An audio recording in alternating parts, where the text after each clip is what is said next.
Hello? Hello? Hello? Yeah, hello. Oh, hi, Mr. Kirby. This is Hadassa Hello? Feinberg. Can you hear me? I can hear you now. Sorry. Yeah, I got you. I'm sorry. I call from a restricted number because my number is private because of what's going on. Who's this? This is Hadassa Feinberg. I emailed you last night. I just saw your message from last night on Facebook, but I didn't check it last night, so I didn't see that. Oh, okay. Yeah. Yeah. Well, thank you for calling me. Oh, of course. Is now a good time to talk, or do you want to schedule for later? No, I can talk for a little while now. Okay, so I have a couple of questions because you sent me an email about your father and your uncle. And I'm sure you know your story well, but I am just like hearing about your story. Do you have an attorney at this time or no? No, I mean, I did at the time. Who was your attorney? The attorney was David Nenner. David Benner. Do you know what firm he works for? David Nenner with an N as in Nancy. Oh, David Nenner. He's got his own firm. Okay. It's just that it's Nenner is the name of the law firm. Oh, okay. Yeah, unfortunately, the attorneys, because they are under the control of the state with their license, when it comes to public corruption, they literally can't do anything because if they do, they get threatened and their license gets taken away. So that's why it's so hard to find an attorney, I guess, right? Exactly. Unless you find someone from out of state, but for them to work from out of state, they have to do, I think it's called pro HVAC or I forgot what the legal term is, but they would still have to work through a law firm in Pennsylvania, and no law firm would agree to that. Well, why does, Ellen Greenberg has attorneys that are in the state and they're fighting. Yeah, so her attorneys are misleading the parents. Really? Yeah, so they've been the attorney for a really long time. And I actually filed a criminal complaint on July 9th against Samuel Goldberg, Marlon Osbourne, James Schwartzman, and Seth Williams. And her attorney, like the parents' attorney, his name is Joe Pedroza. He works for Lamb and Mackerlin. Lamb and Mackerlin is a very corrupt law firm. They work with the judges and they work with the courts. I have testimony from another victim about that law firm. And so what I believe is happening now is the only reason they're assisting the parents in overturning the suicide to homicide is because they've already received a lot of, contradicting pathological reports. So they need to give them some sort of bone to make them think that they're making headway.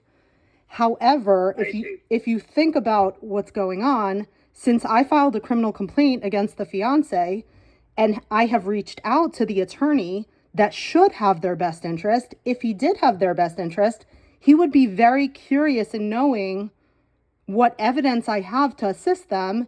Instead, he's told them not to communicate with me.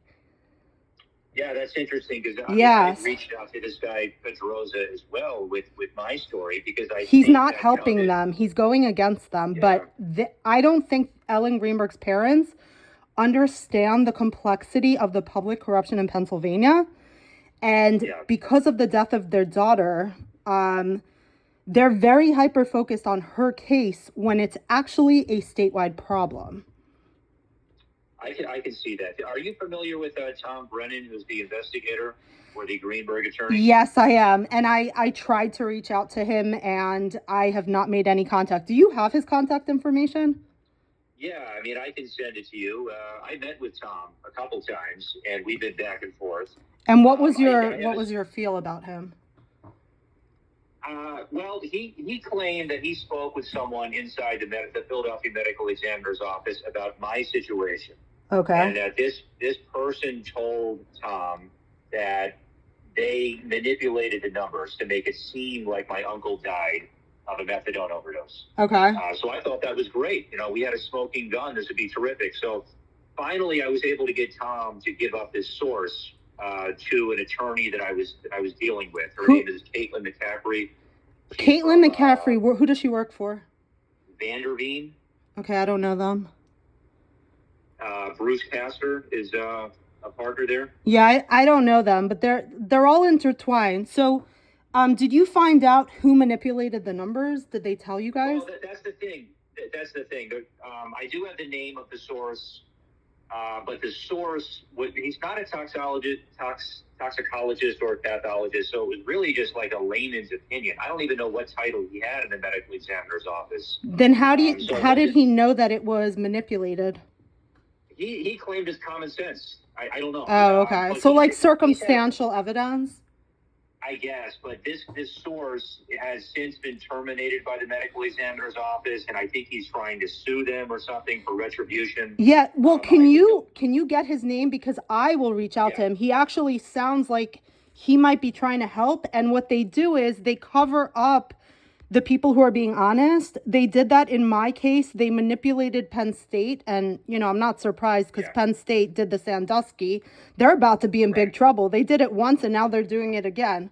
But what was I going to tell you? They threatened she was a Bureau of Enforcement and Investigation officer, and after she tried to get them to investigate the doctor, after that, she was gone from the office.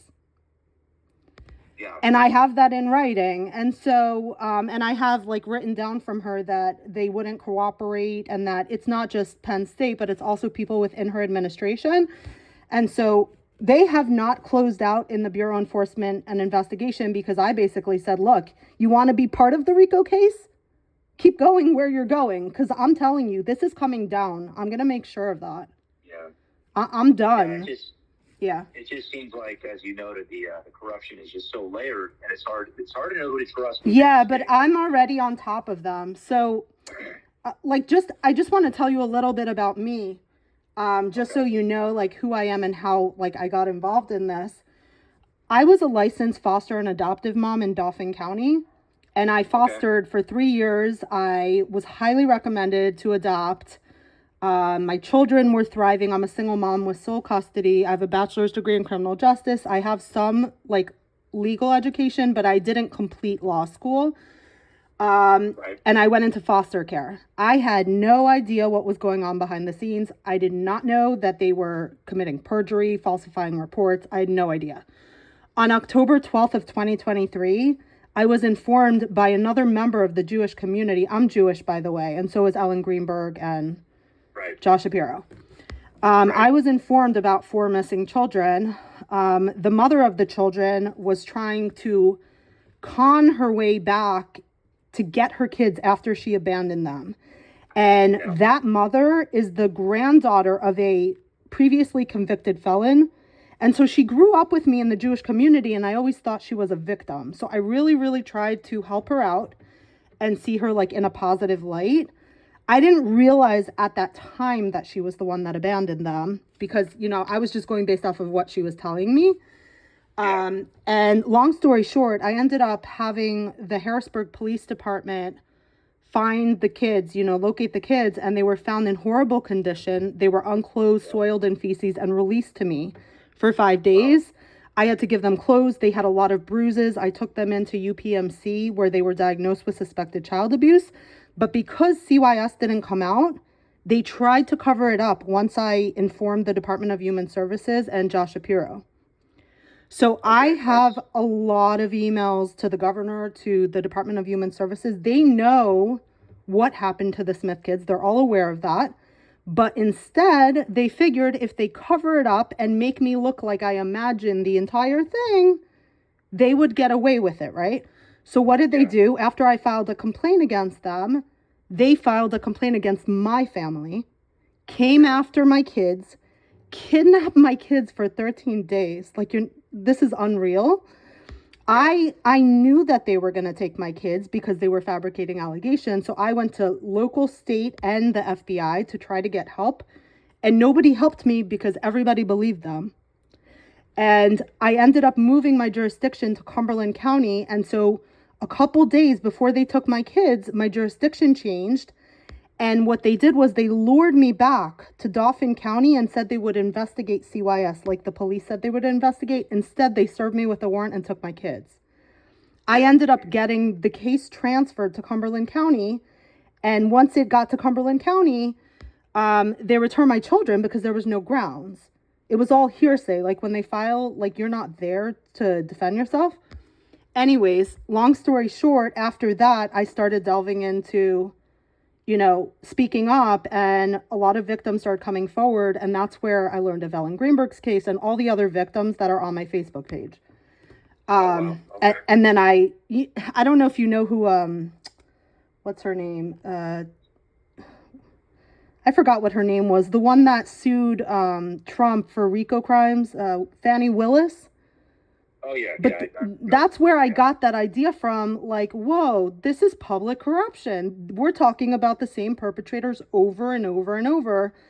And I knew that my story was true. So then it's a lot easier for me to see what's going on because I went through it. And so, and that's how I got involved. So I investigated Ellen Greenberg's case. I spoke with Seth Williams. I spoke with Marlon Osbourne. I've talked to a lot of people, and I have a lot of documentation. And I think that's where the state is like freaking out. They've tried to threaten me. They've tried to block me in the courts. But I'm moving forward. So you have an active lawsuit that's filed right now? I have 6 active lawsuits. All of the lawsuits are me against them. There's nothing against me because I don't have a criminal background. And what they're trying to do is they're trying to threaten me so that they could, silence me. But the reason they can't do it is because we went through this public corruption. So we kind of learned from what they were doing to us. And we redacted our address through the court, and where we live, they know that we're up against public officials, so they're not helping them. They're protecting us. You see what I mean? And so now, I call in to the Dauphin County Court, I record them. I call in to the Philadelphia District Attorney, I record them. I know they're all committing crimes, and I'm able to get this all, on the docket. And so they don't know what to do. They never had anyone do that to them. But it's sick. It's so sick that the FBI is completely incompetent.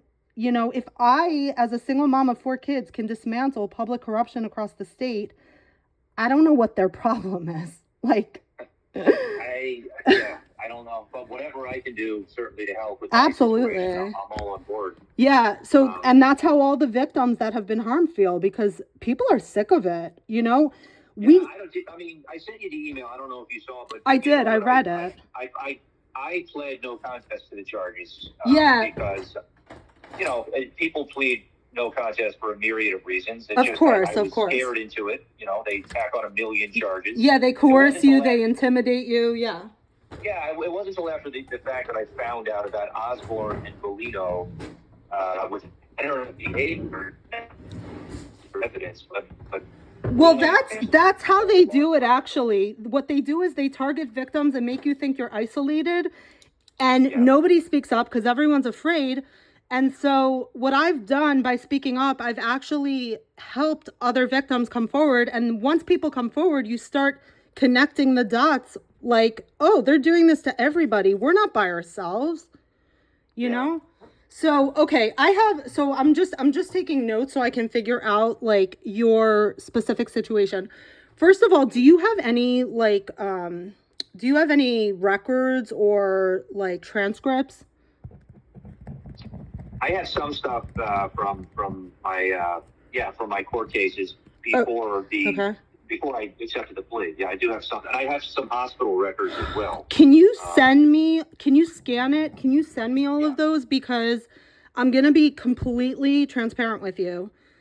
As soon as they figure out that I'm helping you, they are gonna be onto this, and the only way to preserve that information is to have it in multiple places. You know what I mean?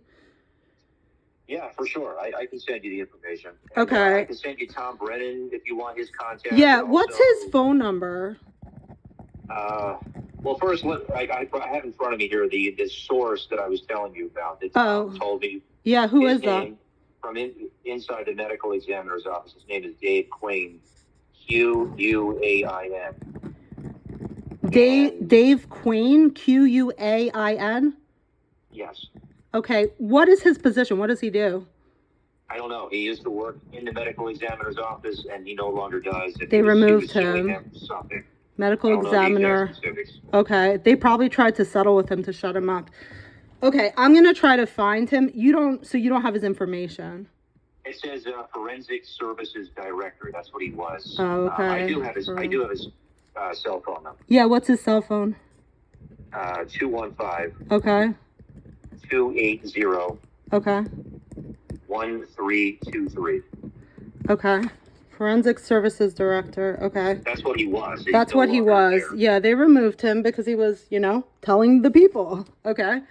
That's Dave Quain. Okay, and then Tom Brennan. Yeah, let me look it up real quick here. It's unbelievable. I can't believe they got away with this for so many years. Like, it's not that hard to figure out, and I can't believe the FBI has been so incompetent, which leads me to believe that they're part of it. It could be. I was hoping that Harris would have picked Shapiro for vice president. No, we stopped that. No, I think Harris, believe me, I think they're both terrible, but I think at least it would have been in the public spotlight a lot more. The Greenberg No. I called into the White House, and I also, okay, so let me tell you what the problem is with Shapiro. Shapiro's a defendant on the RICO case. If she would have picked him, my family's life would be in danger. All of these cases would be thrown out. Oh, I see what you mean. Yeah, we knew that. I have 500,000 views on my TikTok. Let me tell you, I exposed him. I filed a criminal complaint against him for attempted assassination against Trump. They planned this. Biden was going back and forth. What? No, it was clearly staged what happened. So I'm sure that he was in on it. Yeah, for sure. Well, yeah, he set it up. Like, I don't know if you were following it, but I was following Shapiro closely because when he failed to assist my family when we were fleeing, and then I found out about the Greenberg case, and then I talked to other victims who are all going back to Shapiro, I realized what was going on. Now, Bob Casey is part of it too, but I never focused in on him because Shapiro is from my Jewish community.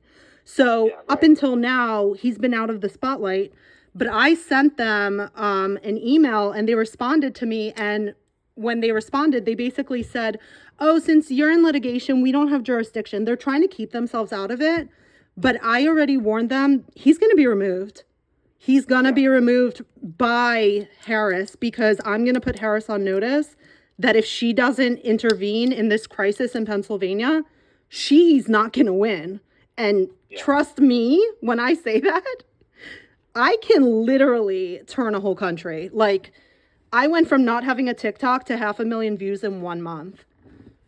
Well, so, I hope you stay at it. I will. I just need to stay alive. And so, yeah. I know. Well, I'll give you Tom Brennan's information here if you want.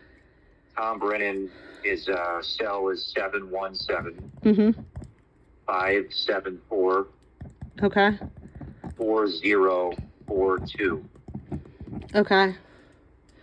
So what was your thought on him, that he was helping or not helping? I thought he was helping. I really did. And I still think his heart is in the right place. He's older, so he moves kind of slow. Yeah. I don't know exactly what kind of pull he has, but I do think his heart is in the right place and he wants to find get Ellen justice for sure. Oh, yeah. So. And then Dave Quain, obviously, we know he's in the right because they removed him. So. Yeah. These jokesters. I don't know Dave that much. I was hoping he'd have more of a smoking gun for me. He could say, here's exactly how they manipulated the numbers. But but he's going to be a primary witness. So that's really important. Yeah. And I mean, Marlon Osbourne's already on my criminal complaint for the cover up of Ellen Greenberg. And now he's going to be on a criminal complaint for you. So we're going down the right road. I hope so. Yeah. Do you recommend that I do it? I know you talked about finding someone out of state, perhaps, to assist with this. Do you recommend me looking for someone? Or I don't think, no, what I'm saying is I don't think anyone's going to do it because in order for them to work out of state, they need a broker. When you're a realtor, I used to be a realtor. You need someone to hold the firm in Pennsylvania, but no one's going to do it because everyone's afraid of them. And that's the only reason I'm able to do it is because I'm not a licensed attorney, but I have legal knowledge and I have all these witnesses. So Yeah. really, you can't have an attorney do public corruption because they'll lose their license. You know what I mean? I've reached out to so many attorneys, and yeah, so did I. So did I. Was Caitlin McCaffrey. Oh well, I spoke with the Weisberg law firm, and they straight up told me this is too big for us. They know, they're just honest about it. They're like, we know you're telling the truth, but we'll lose our life if we do anything. So yeah, they get scared off. I know. That's well, and not just that, but there's attorneys in the Jewish community. I grew up in Harrisburg. There's federal attorneys and there's also state attorneys, and like, I'm not going to name them, but everybody knows what they did to my family. Everyone. They were in shock. But, they saw what they did to Ellen Greenberg, and people are scared. To the table, I would think would be public support. I can't hear you. But that certainly helps, right? Have all this public support, this public support campaign. Oh, yeah. Yeah, well, see, here's the thing with the Greenberg case. So we know who did it and how they did the whole thing. But look at what they're doing. They're trying, let me tell you how bad it is, because I don't know if you know how bad the public corruption is. Anna M. Ciardi up at the Supreme Court, she's the attorney that monitors the misconduct for attorneys. She's blocking, she's assisting the public corruption. So I added her to the RICO case. There's multiple victims of crimes, and she won't even look at the cases. She blocks it out. So she's a problem. There's people in each court, and that's how they're getting away with this. But I also know people in the court, and so even though there's players that are corrupt, there's also people that want to see these people go down. And that's good. That's a good thing. It's either that way or that way. So I will tell you, at the Supreme Court, I tried to notify the Chief Justice of what they were doing in the courts, and the deputy at the Supreme Court responded with, "This is ex parte communication." It's not, because I don't have a case at the Supreme Court. So I don't know if the Chief Justice Deborah Todd knows what's going on and they're blocking it for her, or if she doesn't know because they're blocking it. It's hard to tell. But hard to tell at this point. But I know for a fact that Joe Pedroza is bad, because if he cared about his clients, he doesn't have to believe me, but he's not even asking about it, and he knows about it. So same thing with me. I called exactly. Why wouldn't you reach out to me when it's the same exact pattern of behavior? Why couldn't that augment? That would help their case. That's how you know that he's playing double jeopardy. Well, yeah, I guess you're making a good point there. I didn't look at. Absolutely. If an attorney had a tip on his case, of course he would respond. And I talked to him on the phone. This was a couple months ago when I wanted to learn about Ellen Greenberg's case. I reached out to him and he was like, "Oh, I'll call you back on Monday." The guy never called me back. I've sent him the criminal complaint, and the parents know about it. And I have emails back and forth with them. And they were like, "Thank you for helping. Thank you for helping. Thank you for helping." Well, after I filed my RICO case, guess what they wrote me? "We didn't give you authority. Don't ever contact us again." Their attorney is lying to them, and it's very, very sad. Parents sent you? Yeah, so I thought at first that maybe they were threatened by Shapiro, and they're scared. But then I realized that Joe Pedroza works for Lamb and Mackerlin, and there's another victim who gave me the breakdown of how that court is operating. So, there's a solicitor there that's involved.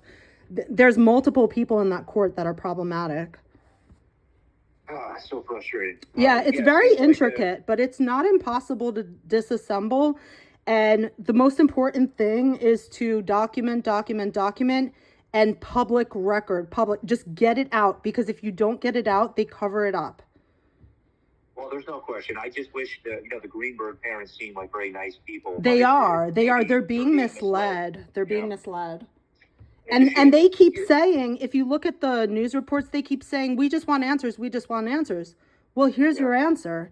And, I'm in the Jewish community, and so are they. And we have a lot of mutual friends that are telling them. I think at this point now, they know. They understand what's going on. And, You know, they wanted to know what happened to their daughter. I told them what happened to their daughter. They're not going to get anywhere, and they've already spent like $500,000 on an attorney that's not working for them. They have the answer. Now they need to start suing those people. Do you know of anyone that could get through to the Greenberg parents? I mean, you Me? tried, No, me. I know how to contact them. I have their phone number, their home address, and I everything. mean, in terms of getting them to understand. I mean, They do understand. They do understand, but they can't do anything about it, which is why, like, I'm the only one that's really able to fight because I'm not in a place where they can find me yet, right?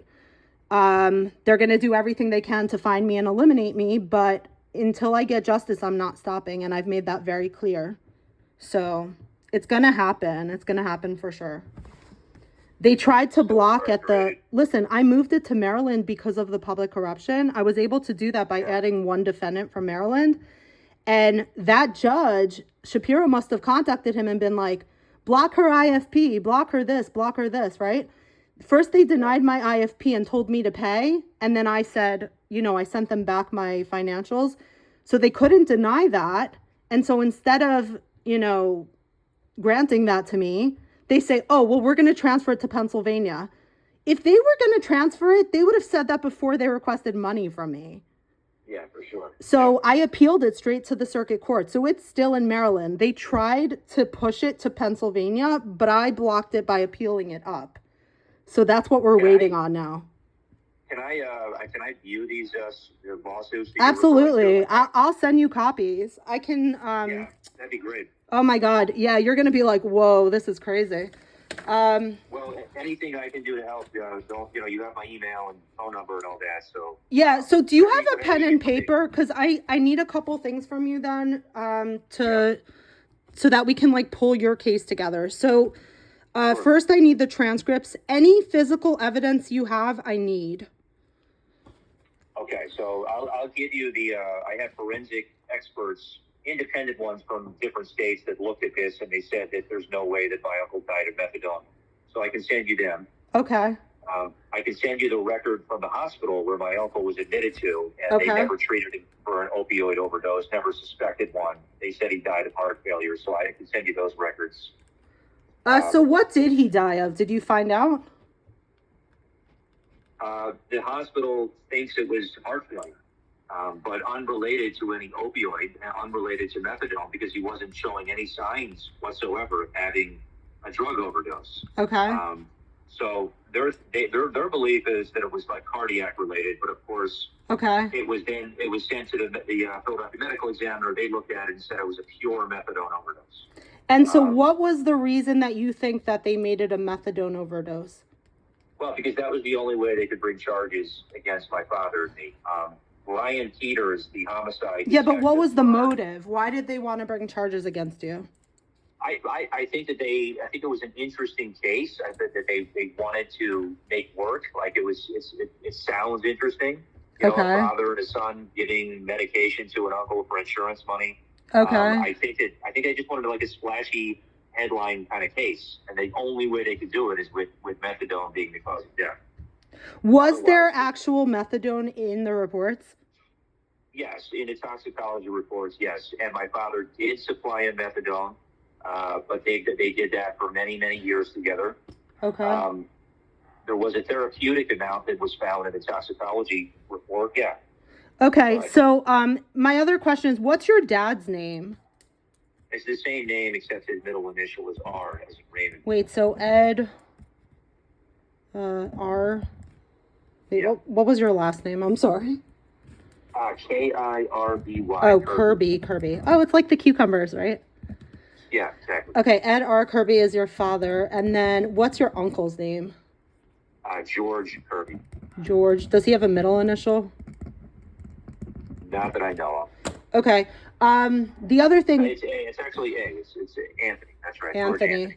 Okay. Your dad. Who's older? Your dad or your uncle was older? My uncle. Your uncle was older. And was your dad being prescribed methadone? Yes, he took it for back pain. Oh, I see what you're saying. But the uncle wasn't, and they were just sharing it? Yeah, my uncle was prescribed methadone, but then he switched over to oxycodone, which is for pain management. Okay. Routinely run out of his oxycodone, And then every he would month share before the it. script would come in, and my father would just tide him over with methadone. It's something that he did. Right. It was kind of a consensual thing between the two of them. Yes. Did they get along? Like, did they have any familial, like, arguments? No, not at all. I mean, they were best friends. Oh my God, that's so sad. They did. Now, they struggled with addiction over the years. They were arrested together a few times for, buying illicit drugs. Go back long enough, 20, 30 years history. So both of them have had addiction problems. Okay. Hold on, I have a couple more questions. Aside from the conviction, the false conviction they gave you, did you have any prior record or? No. Nothing. So you had a completely clean background? Yeah. Oh my God. That's crazy. What were you doing for work before that? I worked in web design, had my own company. Like computers? Okay. Are you still doing that now?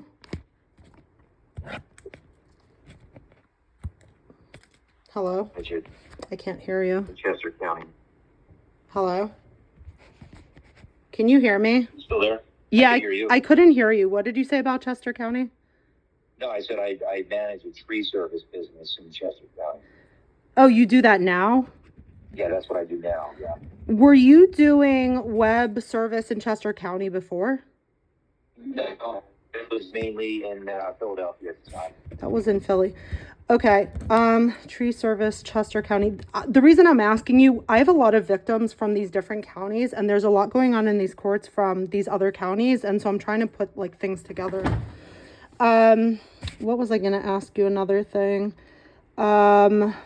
Is Chester and Philly close?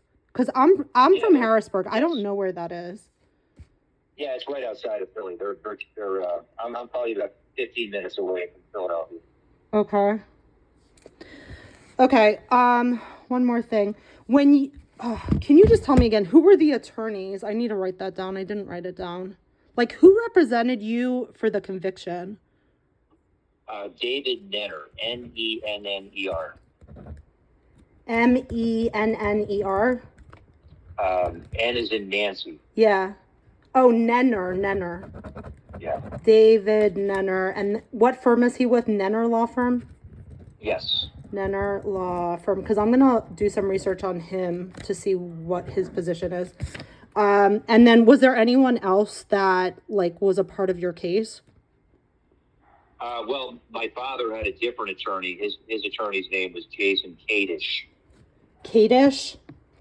Yeah, Kadish. Hold on, Jason Kadish. Okay, and what firm did he work for? I believe it was the Kadish Law Firm. Kadish Law Firm. Who was the judge? Barbara McDermott. How do you spell that? McDermott, MC. DERMOTT.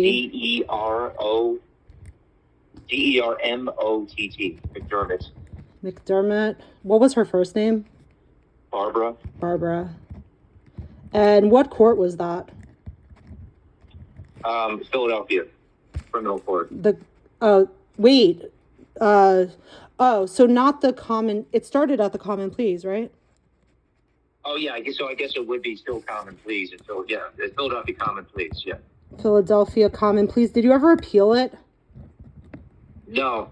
Why? I honestly, I was a little scared off because I thought if I appealed it and I lost, it would look bad for my parole chances. And I was just, at that time, when I found out about all this stuff, I only had a few years left, and I just thought, you know what, I'll fight it when I get out. I don't know. I was no, you definitely made a right decision because it would have dragged out for a really long time. That's what I did to get my kids back. Like, at the shelter hearing, they just literally shut me up. They wouldn't let me represent myself. They wouldn't let me file any evidence on the docket. And if I would have fought with the judge at the time, it would have been prolonged. So I didn't appeal it, and then it ended up that the Cumberland County just dismissed the whole case, and now I'm coming back at the judge. Yeah. Yeah, Right, that's the way sometimes to do it's it. better to just take what they're giving because you know you're going to fight them afterwards. So how long were you incarcerated and where were you incarcerated? I was for 7 years. I was at SEI Mercer, and then I was transferred to SEI Camp Hill. Okay, Mercer. How many years were you at Mercer? About 3. And then the other one for 4. And then you were released on parole or? Yep, last year, March of 2023. What was the date? Do you remember? March 9th. March 9th. No, March 13th. March 13th of 2023. And then how long is your parole for? Until 2030. Oh my God. Do you have an ankle bracelet? No. Okay, so they're not tracking you right now. No. Okay, let's keep it that way. Do they know where you live? Well, yeah, I mean, I have to, my parole agent does, yeah. How often do you see the parole agent? Once every couple months. Okay. For like a few minutes in the morning. Who, if you don't mind telling me, who's your parole agent, just so I have this on record in case something happens? I can't even think. Knuckles is his last name. Nuckolls. Ckolls. Do you know the first name? No, actually, no, I just call him Agent Knuckles. Agent. Okay, and what, like, is it just the Philadelphia? I don't know, because, like, I don't have a criminal background. What is the, like, what department does he work for? Chester County Probation and Parole. Okay, just so you know, Chester County's completely corrupt. Chester County. I'm sure it is. County Probation and Parole. Okay. Yep. Probation and Parole. Because before I do anything with you, I need to make sure that they don't come back and try to hurt you first. Because let me just give you a quick tip, or not tip, but like some information. One of the victims that I referenced in the RICO case, right after these people got served, they reopened allegations against him for sexual assault from kids that they removed falsely 5 years ago, even though in 2022 they sent him a letter that it was unfounded, and he has that and he gave it to me. So I filed a injunctive relief with the federal court. It wasn't ruled upon because we're in the appeal now, but it's in there. So this is what they do. The moment they find out that I'm helping somebody with it, they'll try to intimidate you as a witness, which is a federal crime, to get you not to be able to help the case. You know what I mean? Yeah, well, I'm prepared for it. Okay, as long as you're prepared for it. I'm just giving you a fair warning because they are crazy. What else was I going to ask you? If you had to flee, do you have a place to go?